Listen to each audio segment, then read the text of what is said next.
Liberals لوگ ہیں جو اسلام سے ہٹ کے زندگی گزارتے ہیں، وہ عمل کو دیکھتے ہیں. اسلام اللہ کی غلامی کو فوکس کرتا ہے کہ آپ نے انسان کا بچہ بن کے زندگی گزارنی ہے، خدا کے غلام ہو، اس کے مطابق زندگی گزارنی ہے.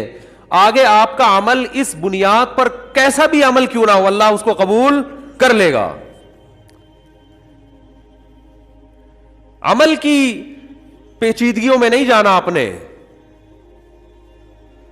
عمل کی بیس یہ ہونی چاہیے کہ اللہ کی رضا، اللہ کی غلامی، عبودیت، بس. اس سے اگر رائے میں بھی اختلاف ہو رہا ہے، عمل بھی متضاد ہو رہا ہے، آپ احتیاطوں پہ عمل اس لیے کرتے ہو اللہ کا حکم ہے، اس کے بعد نقصان ہو جائے کوئی مسئلہ نہیں ہے بھائی. ہم نے اس لیے عمل کیا ہی نہیں تھا کہ نقصان نہ ہو. نقصان کس کے ہاتھ میں ہے؟ نفع نقصان. تو مسلمان کو تو ویسے ہی ٹینشن ختم ہو جاتی ہے. آپ پیسہ کمانے کی کوشش اس لیے کرتے ہو، اللہ کا حکم ہے، حلال کمانا عبادت ہے. مل گیا ٹھیک ہے، نہیں ملا تو مقصد تھوڑی ہے، مقصد تو اللہ کی غلامی تھا، وہ ہم نے کر لی بھائی. خامخواہ کی ڈپریشن، خامخواہ کی ٹینشن لوگوں نے لی ہوئی ہے. یار اللہ نے حکم دیا تھا یہ کرو، ہم کر رہے ہیں، پھر بھی نتیجہ تو نکل نہیں رہا. تو بھائی تم نے اللہ کے حکم کی وجہ سے کیا تھا نا، بس کر لیا، ثواب مل گیا، پتلی گلی سے نکلو. ابھی ستار بھائی بھی آنے والے ہیں تھوڑی دیر میں، غفار بھائی بھی آنے والے ہیں. پورے بیان میں آج پتلی گلی نہیں آئی تھی نا، چوڑی گلی پتلی گلی. مسلمان اللہ پہ اعتماد اور توکل کرتا ہے. وہ کہتا ہے میں اللہ کا غلام ہوں، یہاں میری ایک بھی نہیں چلے گی. میری خواہشات کی جگہ جنت ہے، دنیا نہیں ہے. یہ میری نہیں چلے گی. لوگ مجھے تنگ کر رہے ہوتے ہیں فون کر کر کے، یہ مجبوری ہے، یہ مسئلہ ہے، یوں کر لے. میں کہتا ہوں بھائی شریعت کا حکم ہے. اب ایک آدمی نے کہا کہ میرے 5 بچے ہیں، چھٹا آنے والا ہے، ایک کمرہ ہے، غربت میں مرا جا رہا ہوں، ضائع کرا دوں اس کو. میں نے کہا نہیں کرا سکتے، اللہ کا حکم ہے بھائی. کہہ رہے یار وہ اتنے پل نہیں رہے یہ، اور آپ یہ. تو میں نے کہا وہ 5 زندہ ہیں یا نہیں ہیں؟ پیدا ہوئے تھے، ماں کی چھاتیوں میں دودھ پیدا ہوا تھا کہ نہیں ہوا تھا؟ اور دوسری بات، اب دلائل تو میں دیتا رہتا ہوں، دلائل کی دنیا تو الگ ہے. اللہ نے اجازت نہیں دی، بس ختم. ہم کس کے غلام ہیں؟ اور یہ پوری دنیا میں اللیگل ہے، مجھے پتا چلا. یہ پوری ایک آدھ دنیا میں کنٹریز ایسے ہیں جن میں الاؤ ہے، ورنہ ایبورشن پوری دنیا میں اللیگل ہے. تو اسلام تو ان کی سمجھ میں نہیں آتا، لیکن آپ یونائٹڈ نیشن کے لا کو فالو کر لو.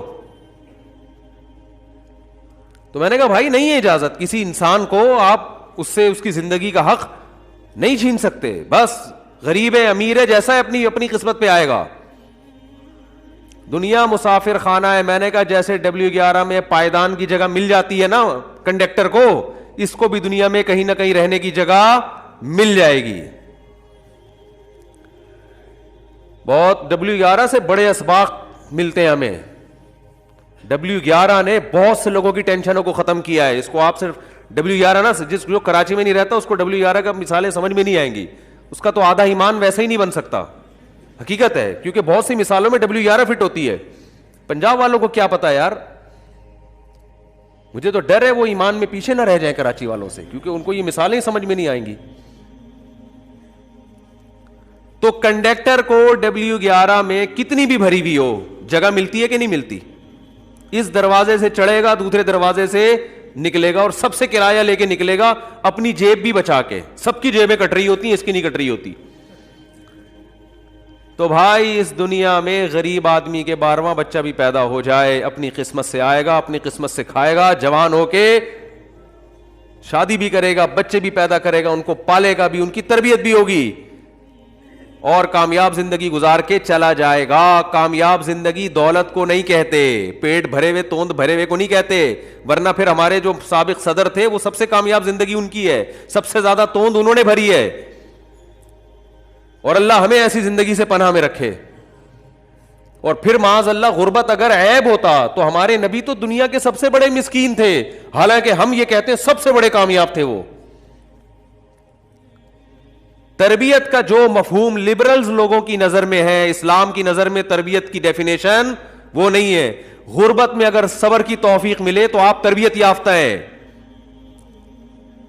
اور اگر آپ کے پاس پیسہ آ گیا اور آپ نے غریبوں کو ناکام سمجھنا شروع کر دیا, آپ کی تربیت نہیں ہوئی, آپ تو بہت بڑے فالٹ میں, یہ فالٹ تو فرعون میں تھا. وہ حضرت موسیٰ کو یہ تانا دیتا تھا کہ لولا القی علیہ اسورۃ من ذہب, ان کے ہاتھ میں سونے کے کنگن کیوں نہیں ہے, ان کے پاس باغات کیوں نہیں, یہ تو قوم کے مسکین ترین آدمی ہے, یہ تو ناکام ہے, یہ تمہیں کیسے کامیاب کریں گے. تو اپنے دماغوں سے جو کامیابی کی جو ڈیفینیشن آپ نے لوگوں نے ڈالی ہوئی ہے نا, اس کو نکالو, یہ ہے ہی نہیں کامیابی. اور یہ تو ہم فرض کر لیں کہ چھٹا پیدا ہو گیا تو کمرے میں جگہ نہیں ہے, اللہ جگہ دے دے گا. اللہ نے قرآن میں کیا فرمایا کہ جو زمین میں نکلے گا یجد فی الارض مراغما کثیرا وسعا, زمین میں بہت گنجائش ملے گی اس کو. کیا ضرورت ہے گلستان جوہر کے چھوٹے چھوٹے فلیٹوں میں لا کے سب کو ٹھوس دینا, یہ تو آپ کی ہیڈک ہے. نکلو یار معمار کی طرف جاؤ, تھوڑا اور آگے جاؤ, بڑے بڑے گھر بناؤ. ہر آدمی کو شوق ہے ٹھسنے کا, حقیقت ہے نا, یہ تو آپ کا ہیڈک ہے. زمین بہت پڑی ہوئی ہے, آبادی سے تھوڑا باہر نکلو گے تو اسی قیمت پہ بڑی بڑی زمینیں مل جائیں گی آپ کو, لیکن آپ کو شوق ہے بیچوں بیچ آبادی میں گھسنے کا. تو ایک ایک فلیٹ میں 20-20 بچے اور 15-15 بچے سو رہے ہیں, یہ تو آپ کا ہیڈک ہے, یہ اللہ کا ہیڈک تھوڑی ہے. یہ تو آپ نے خود فیصلہ کیا ہوا ہے کہ نہیں, میں نے وہ چھوٹے سے وہ انگریزوں کے زمانے کے بنائے ہوئے فلیٹ میں ہی 15 بچوں کو گھسیڑنا ہے میں نے اس میں. او بھائی اس کو بیچو, نکلو یار, تھوڑا آبادی سے باہر جاؤ, کوئی بات نہیں, آدھا گھنٹہ 1 گھنٹہ آنے میں لگ جائے گا شہر آنے میں.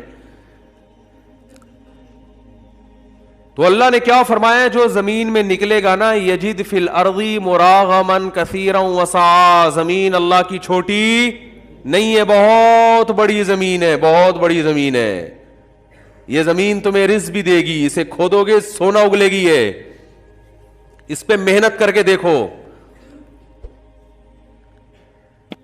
یہ کھلائے گی تمہارے خاندان کے 20-20 25-25 افراد کو, یہ زمین کھلائے گی. ذرا اس پہ ہل تو چلاؤ, محنت تو کرو, یہ کھلائے گی, یہ انکار نہیں کرے گی.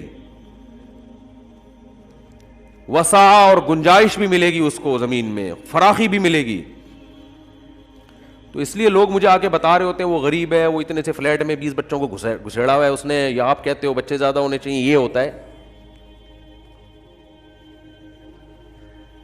تو میں ان سے کہتا ہوں کہ 20 بچے تو 20 ہوتے نہیں ہیں, جب 20واں ہوتا ہے تو پہلا وہ 25-30 سال کا ہو چکا ہوتا ہے, وہ اتنے گھسڑنے والے ہوتے نہیں, وہ اپنا کما کے اپنا ٹھیا ٹھکانا. بچے کو بالغ ہو گیا نکالو گھر سے, حقیقت ہے. میں تو لوگوں کو ایسے مشورے دیتا ہوں, بیٹا بڑا ہو گیا چل نکل, شاباش, اپنا کما اپنا کھا. پرندوں سے عبرت حاصل کیا کرو, کبوتر میں نر اور مادہ مل کے بچے کو پالتے ہیں, کیسی محنت کرتے ہیں نا. جب انڈے دیتے ہیں نا تو 12 گھنٹے کبوتری بیٹھتی ہے انڈوں پہ, 12 گھنٹے کبوتر بیٹھتا ہے. شکر کرو اللہ نے ہمیں ایسا نہیں بنایا, یہ اللہ کا بہت بڑا فضل ہو گیا. بالکل کبوتر جیسا اللہ نے ہمیں نہیں بنایا, ورنہ لوگ ملنے آئے ہوتے صاحب سے کہ جی صاحب ابھی انڈوں میں بیٹھے ہوئے, ابھی صاحب کا ٹائم چل رہا ہے. ٹھیک ہے, تو 12 گھنٹے ڈیوٹی ہوتی ہے. اس کے بعد دونوں مل کے اپنے بچوں کو پالتے ہیں, کیسے دانہ لے کر آتے ہیں, بڑی کیئر کرتے ہیں, بہت حفاظت کرتے ہیں. جیسے ہی بچہ تھوڑا بڑا ہوتا ہے اسے کہتے ہیں چل پتلی گلی سے نکل. اب یہ تھوڑی کہ ساری زندگی تجھے ہم پالتے رہیں گے, اور بھی دنیا میں غم ہے. جیسے ہی اس کے پر نکلتے ہیں نا, اڑنا شروع ہوتا ہے, چلو شاباش شلو. سعودی عرب میں چلو کو عرب لوگ شلو کہتے ہیں, شلو. وہ ہمارے حضرت فرمایا کرتے تھے کہ عرب میں استغنا بہت تھا, اب کا پتہ نہیں, لیکن اس وقت بہت استغنا. جیسے ہمارے ہاں دکان پہ ایسا ہوتا ہے نا, کوئی کسٹمر آئے تو اس کے گھر تک چلا جاتا ہے دکاندار اس کے تعاقب میں.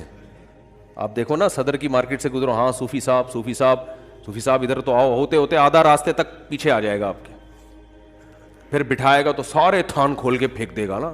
ایک نفسیاتی اثر ہوتا ہے انسان پر کہ یار اتنے تھان کھلوا لیے کپڑے کے, میں نے خریدا کچھ بھی نہیں, تو کتنا برا لگے گا. تو بغیر کہے بس کھول, آپ نے کہا یہ والا, بس پورا تھان کھول دے گا. تو اب آپ اٹھ کے جاتے ہوئے ویسے ہی شرم آ رہی ہوتی ہے, وہ کہے گا یار یہ پوری دکان میں نے کھول کے رکھ دیا, آپ کو پسند ہی نہیں آ رہا کوئی. تو یہ بڑی نفسیاتی مار ہوتی ہے. کوئی خاتون جا رہی ہو تو انٹی باجی, تو پیچھے تک چلے جاتے ہیں, گھر تک پہنچ جاتے ہیں. تو عربوں کی عادت ہے استغنا.